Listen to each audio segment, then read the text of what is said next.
Hello and welcome to the radiotimes.com Doctor Who podcast. My name's Hugh Fullerton. My name is Morgan Jeffrey.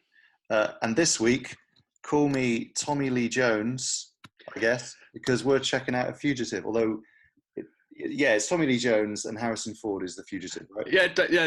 Like it's not a great gag, but it does work. It kind of scans. Yeah, that's right. This week we're looking at the Fugitive Doctor, played by Jo Martin in the most recent series. The reason we're doing that is because the BBC Doctor Who channel recently debuted this new artwork by Jeremy Anicio, I think that's how you pronounce that, which kind of puts the Jo Martin Doctor in amongst all the other canon incarnations of the Doctor. He's done loads of these artworks before for the last series, and so yeah, they've just added her in, and we think it's the first time she's officially been called the Fugitive Doctor, because obviously John Hurt did get an official title, which was the War Doctor after the fact. Which I have to say, I'm very relieved about that she's now officially been dubbed the Fugitive Doctor. I was always a little bit baffled when fans insisted on calling her the Ruth Doctor. Yeah, it's slightly clearer in a way. Well, and Fugitive Doctor is just way more dramatic, like the War Doctor. I mean, there's nothing wrong with the name Ruth, but it is like a bit like calling someone the Steve Doctor or the Deborah Doctor. It's just not quite as dramatic as the Fugitive Doctor. So I saw someone calling her Ruthless Doctor because she used to be Ruth and wasn't anymore, and I was a bit rude. That's nice. I thought it was quite clever. But yeah, so after this picture was posted, there was this kind of really great response online, and people were sort of talking about how excited they were to see this Doctor kind of, in amongst the others and kind of part of it. And Jo Martin herself asked for a print because she hadn't seen it before. So she's been quite pleased with it. So yeah, it's all quite fun. And yeah, we kind of thought this was a good springboard to chat a little bit about some of the stuff we were wondering about for season 13 and kind of the idea of the Fugitive Doctor in general and how she fits in. So I don't know, Morgan, we haven't prepped this, but I'm going to throw to you to give us a little background on the Fugitive Doctor and exactly, when we last saw her.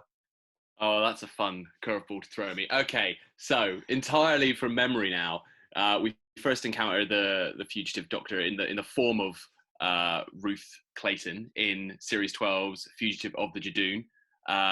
She's been transformed into a human form, but then it's later revealed that not only is she a Time Lord, but is actually the Doctor. Which Doctor? No one knows. Not even the Doctor herself. And then it later transpires, or at least it's very, very heavily implied, at the end of the series, in the Series 12 finale, the Timeless Children, that the Doctor, as played by Jo Martin, is a pre-First Doctor incarnation. So that episode, of course, opened up all kinds of possibilities in terms of the Doctor's past. It turns out the Doctor has a lot more past than we thought.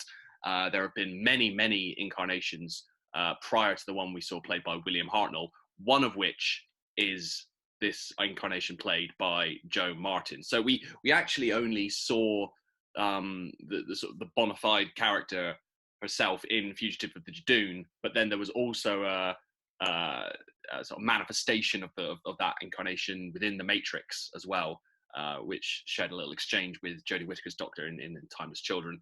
So that's technically the last we've seen of the Fugitive Doctor so far. Dun, dun, dun. That was very good from memory. Yeah, it was interesting actually because when after the episode 5, I remember thinking, oh, well, she'll be back in the finale and they'll kind of make a big thing of it. Actually, not that big a thing. I mean, her Doctor kind of does open up, the questions about that led to the sort of revelations in the Timeless Children. But the revelations themselves are sort of separate. Like, for example, it's nothing to do with the Master that they meet. It's just by chance, apparently.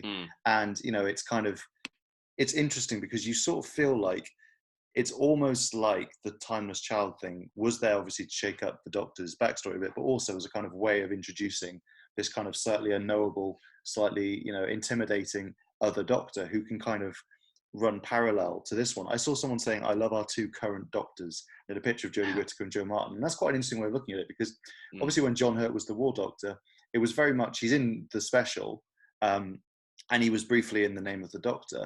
And obviously he did some Big Finish and stuff, but he wasn't ever he was always, he's this throwback character who's very clearly located. Whereas kind of Jo Martin's character as a sort of another Doctor kind of out there roaming in the universe, that's quite unusual. We haven't really seen that before. No, and also the War Doctor is the kind of the closest equivalent we have to the Fugitive Doctor, but also I do feel like the War Doctor is a different case. For one thing, John Hurt has now sadly left us at sort of a moot point as to whether the War Doctor could return. Although, as you mentioned, he did record several Big Finish stories before he passed away. But also, I feel like the War Doctor fulfilled a very specific story function. He was there to serve a purpose within Day of the Doctor specifically of being the elder statesman, if you like, to these two younger sort of puppy dog doctors. But also, he was there really to be the one who pushed the button.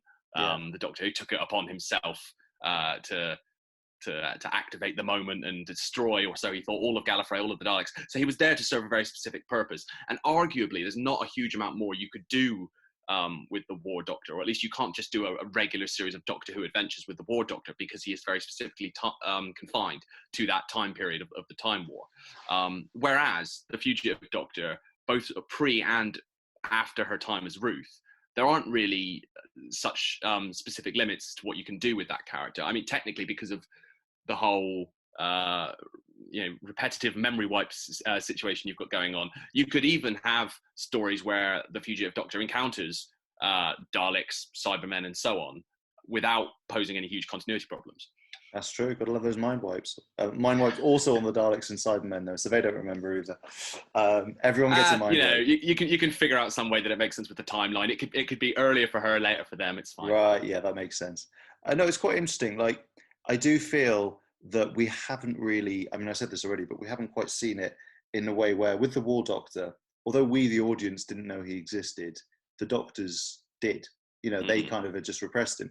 With this Doctor, it's an incarnation that the Doctor doesn't know, and doesn't know what she will do next, doesn't kind of know where she fits into things, but without that being the next Doctor, because they'd never do that. They, like, production-wise, they could never have the next Doctor be a part of the show, and have all that spoiled. So this is kind of the closest to that you can get. I think I'm making sense. Basically, I'm saying, like, it's a way for there to be another version of the Doctor interacting with the main Doctor, which is a thing fans love. That's one of the cool, unique things about this show. But a way of doing it where you can cast that Doctor as a kind of recurring character, while also not, snookering any future versions of the show, any future production teams. So as I'm saying it, I'm thinking this is actually quite interesting. Like, I do think it's interesting that as much as people were quite, a lot of people really didn't like some of the revelations in The Timeless Children, others people didn't mind them so much. But I feel like the Ruth Doctor, the Fugitive Doctor, was pretty popular, right? Like, I feel like that was, by contrast, quite a popular thing. Like, I don't know about you, but I watched the episode, I remember, and by the end I don't even remember how, but I was standing up. I was in a different bit of the room. I was watching from behind the sofa, but standing up. It was very strange. Yeah. I don't even remember doing that. And I was just so shocked and blown away by it. Like, I really didn't see it coming at all, because it wasn't really teased or built up to at all. It was a proper kind of twist, delivered brilliantly.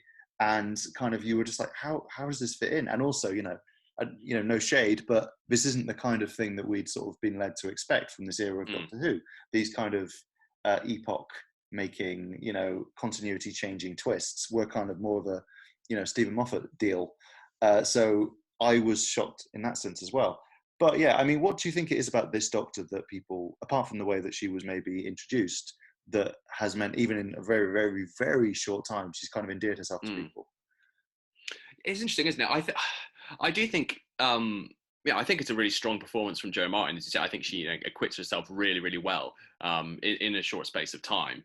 And actually, for me, although I loved the storytelling of Fugitive of the Judoon, I feel like her Doctor in that story is very specifically kind of, again, she's fulfilling a role. She's there to react off of Jodie Whittaker's more sort of like amiable, fun-loving Doctor. So she's actually quite a harsh Doctor, and embraces violence quite readily. We see in Fugitive of the Judoon. So although I thought Jo Martin was great, I wasn't immediately sort of enamored of her Doctor in that episode, just because I thought, well, this Doctor is quite, as I say, quite harsh and not immediately all that likable, even necessarily, even though it's a very sort of commanding and charismatic performance. But I think the strength of that storytelling is such that it just immediately, and the strength of the performance is such that it immediately drew fans to this new mysterious incarnation of the Doctor. You've got that mystery there as well. You've got, who is this Doctor? It's just such a fascinating concept. And then actually for me, Jo Martin's Doctor really clicked with her little cameo in Timeless Children, where she was more of a kind of, very briefly, a kind of Yoda figure almost, Yes. to the Jodie Doctor, sort of popping up in the Matrix and guiding her. And she felt more like the Doctor as we know them, to me, there, than anything. And you're right, the reaction, it's almost two separate things, right? The reaction to the Timeless Child reveal has been it's quite divided, but the reaction to Jo Martin and her performance and her Doctor has broadly been very positive, and I think fans do generally want to see her back. Even ones that don't like the Timeless Child twist are desperately trying to think up reasons how she could come back anyway. Which I think, again, speaks to the popularity of that take on the character. They're like, well, I don't buy this whole Timeless Child stuff, but maybe she's the next Doctor, or maybe there's some other way she can fit into it. Or maybe Season 6B.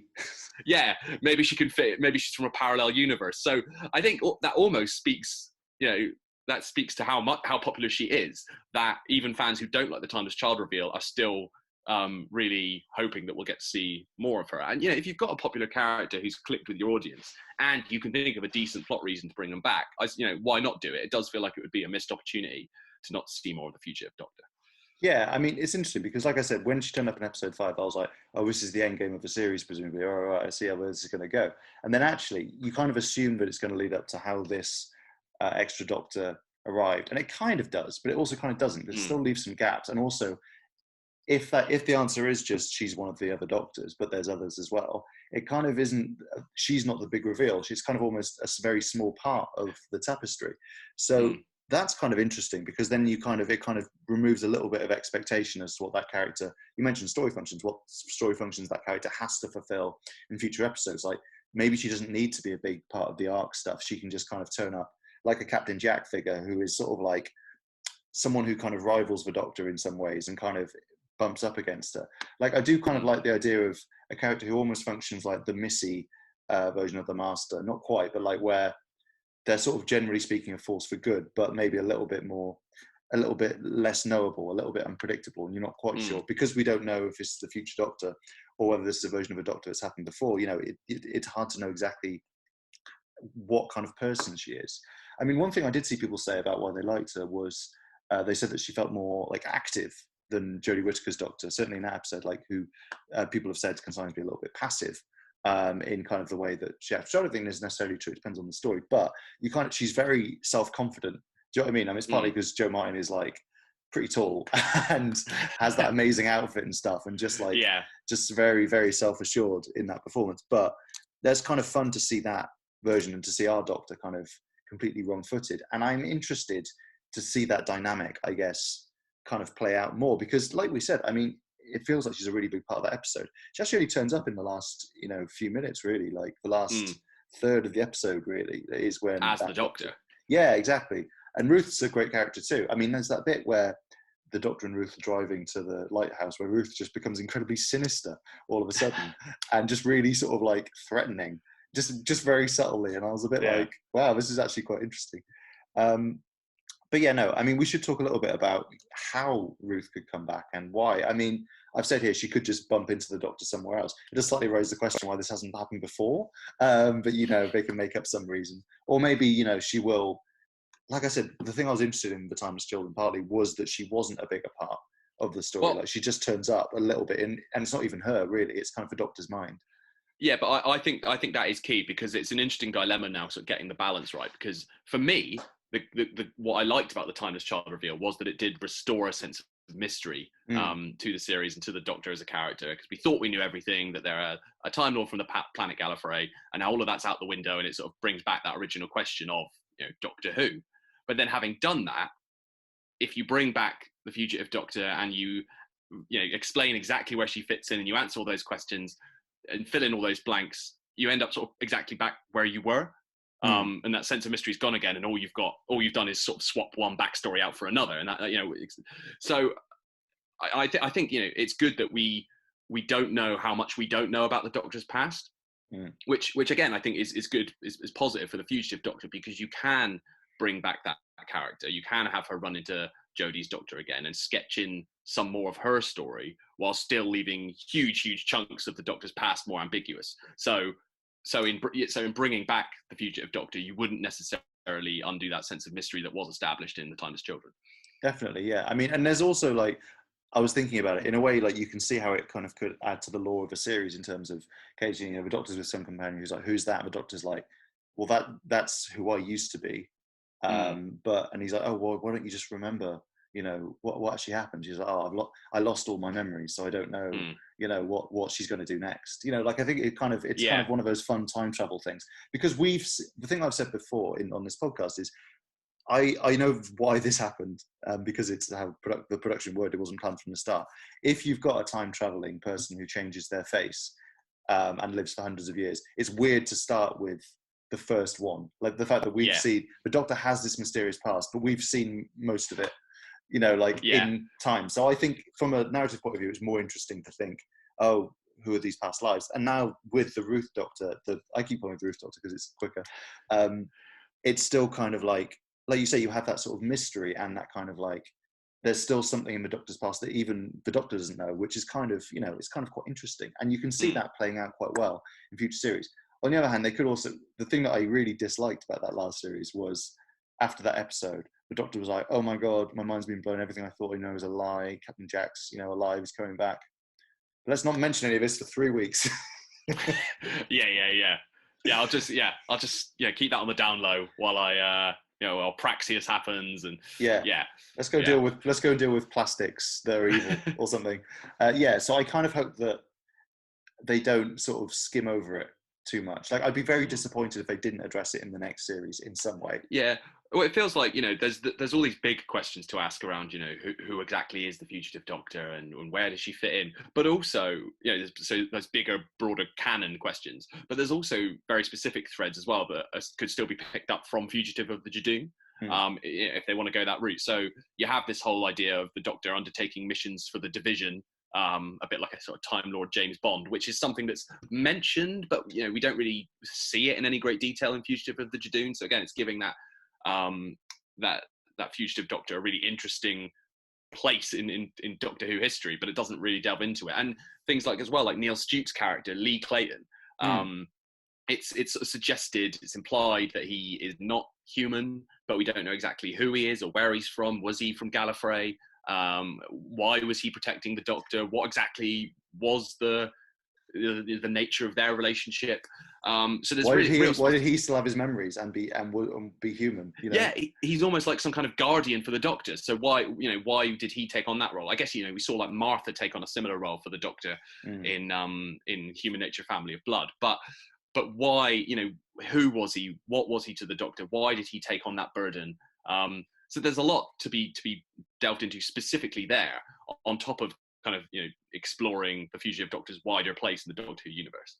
Definitely. I mean, this is the point where I would make our obligatory Big Finish joke, because this was one of the things people said as soon as this Doctor turned up. They were like, Big Finish can have a field day, the Fugitive Doctor adventures, all this and that. So I put this to Nicholas Briggs when I spoke to him back in March, and he basically said, which is kind of what we thought, they'd totally be open to doing it, but if the character's currently part of the kind of Doctor Who status quo, they can't use her. In terms of, like, they could do something that would accidentally, like, ruin, you know, a plan that they have for the thing. They're also not allowed. So even if they wanted to do that. I think I'm right in saying, and, you know, correct me if I'm wrong, listeners, in the comments, I'm sure you will, but I think I'm right in saying that Big Finish, as part of their licensing agreement with BBC Studios, can't touch anything related to sort of the current era of Doctor Who, and I'm sure there's very specific ways in which that's defined. Because, for example, I think once Peter Capaldi was the Doctor, then the Matt Smith era opened up to them, even though the Stephen Moffat was still showrunner. So I think it's very specific to kind of Doctor's eras. So they'd have to wait until at least after Jodie Whittaker had left the show before they could do anything with the Fugitive Doctor, I presume. Yeah, I think that sounds right. Assuming that, you know, all those fans aren't right, and the Fugitive Doctor is just the next Doctor with a mind wipe, you know, like maybe that'd be the big twist, twist that none of us see. But also presumably different rules apply to the BBC itself and BBC Studios. So there's nothing to stop them from producing books and comics and even audio plays featuring the Fugitive Doctor. Well, they'd be able to work more closely with the BBC to make sure that, like, they didn't cross over too much, I suppose. I guess it depends on how much of that mystery they want to keep versus, you know, how much they're willing to kind of sacrifice to kind of have a bit of excitement. It's interesting, isn't it? I think, like you said, it'll be a bit of a tightrope, even with this one character. Because if you just reveal absolutely everything about her, then part of the appeal is gone. Like that sort of shock of seeing another Doctor we didn't know, a fully fledged Doctor kind of standing outside that lighthouse, was partly great because we're just like, how did this happen? How does this fit in? This isn't possible. But not only would it be disappointing on a story level not to see the Fugitive Doctor again, but I'd just be like hugely surprised they don't bring her back. Like you mentioned earlier, Jo Martin seems so kind of open to it and up for it. She's engaged with things like the Big Night In, when we had all the Doctors uniting to pay tribute to the NHS, and she was very much included in that, which I thought was great. On social media, recently she shared that new artwork for a Doctor, and she seems really engaged with it. And she has a regular role on Holby City as well, and there was a little nod in an episode to the Doctor's relationship with Captain Jack when John Barrowman joined in one episode. So, like, clearly she's game, right? So if she's game, if the fans want to know more, I feel like, Doctor Who kind of needs to find a way to bring her back and still, and walk that tightrope and still maintain that mystery, because it just seems like a no-brainer to bring her back when she's so clearly keen to be a part of the world, and fans want to see more of the character. Yeah, I mean, we might find out soonish, because supposedly the series is supposed to start filming in the next few weeks at time of recording. So that'll be in kind of October, November time.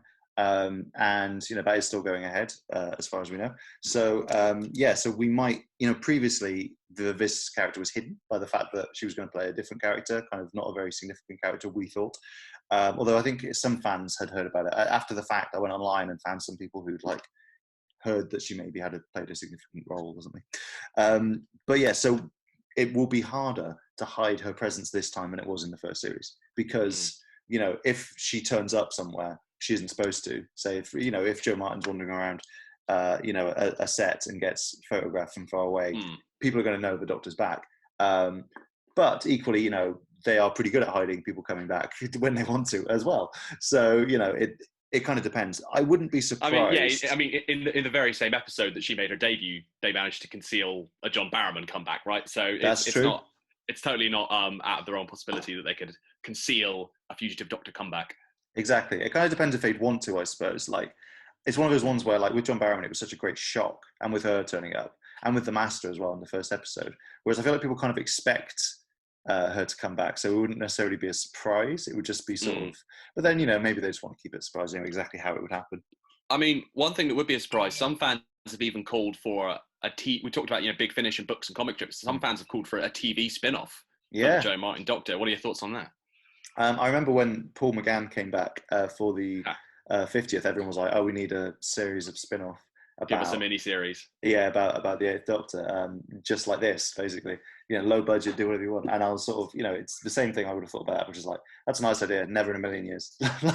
Yeah, well, I also think, even if the demand is there from fans, the feasibility of Doctor Who getting a TV spin-off right now, at the time when just making the flagship series, I imagine, is quite a difficult undertaking in the age of COVID. I just don't see it happening. So I think it'd be great, much as I'd love to see a miniseries of Paul McGann, but I think just getting Doctor Who made is probably hard enough and challenge enough at the moment without putting another spin-off on the books.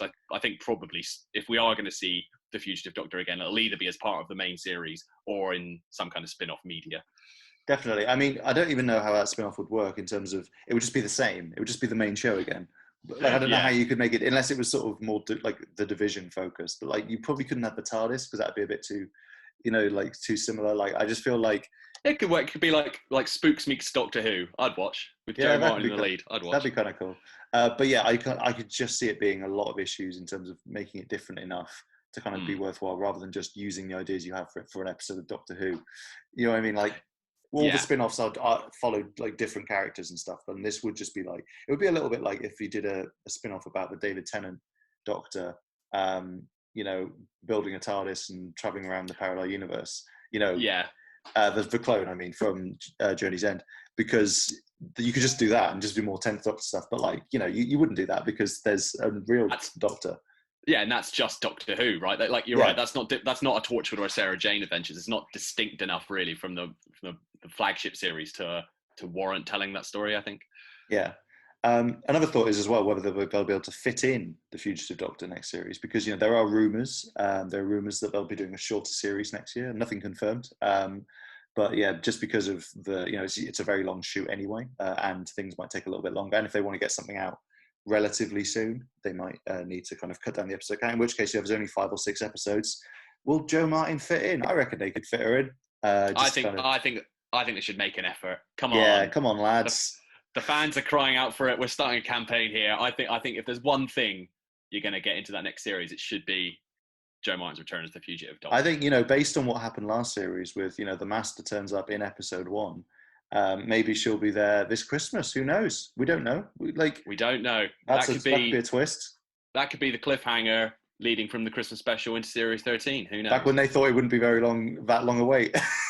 yeah, exactly. Now it's going to be an excruciating wait if Revolution of the Daleks ends with the return of the Fugitive Doctor. And then we have to wait who knows how long for series 13. Although hopefully not too long, as you say. They're hoping to get filming underway in the next few weeks. Yeah, fingers crossed. Either way, it'll be a wait before we see what happens with the Fugitive Doctor, which is partly why we felt we could probably record this podcast because it's probably not going to go too out of date. Speculate wildly. Yeah, unless by the time this goes up, suddenly they've announced the big Jo Martin spinoff. Or just pull it. You'll never, if that happens and makes an embarrassment of us, we'll pull this and you'll never hear it. Yeah, but I would say, based on things like The Big Night In and, this new portrait and stuff, it does seem like the BBC, or at least BBC Studios, seem to be quite keen on going big with this new version of the Doctor, her being like a kind of central-ish figure for their version of the show.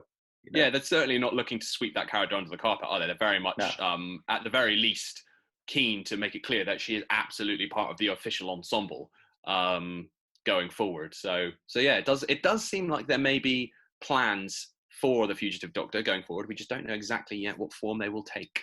And depending on what happens, look, we know a few people asked, next time we do a Best Doctor poll, we can put her and John Hurt in. I know a few people were upset. It's just we kind of thought, if we go down that route, are we putting in Peter Cushing? Are we putting in Richard E. Grant? It kind of just goes mad. So Trevor Martin, it opens up a can of doctors. It really does. Yeah, David Warner pops in there. It's David Bradley even. How's that going to work? Brendan. Brendan. Yeah, Brendan. Maybe we should do that. We should do a World Cup of random extra doctors that didn't fit in the main poll. I did genuinely see someone say justice for Michael Jaston. So they were mad that their Valeyard vote got discounted. So maybe we should. We should have had a write-in option for people to write in the Valeyard. But anyway, listen. What do you guys think, listening at home? Would you like to see more of the Fugitive Doctor? What have you thought of Jo Martin's performance so far? And how does she compare to other Doctors? And yeah, what would you like to see from the character in the future? We've got plenty of stuff about the character written on radiotimes.com. Some of it's a little older now, but you can probably dig it out if you search through. And we have loads of other Doctor Who features and fun quizzes and stuff, which you can check out if you're that way inclined. Until next time, I've been Hugh Fullerton. I've been Morgan Jeffrey. And we've been in the Harrison Ford role of being pursued as a fugitive. See, it definitely works. The joke definitely scans. Okay, thanks for listening and goodbye.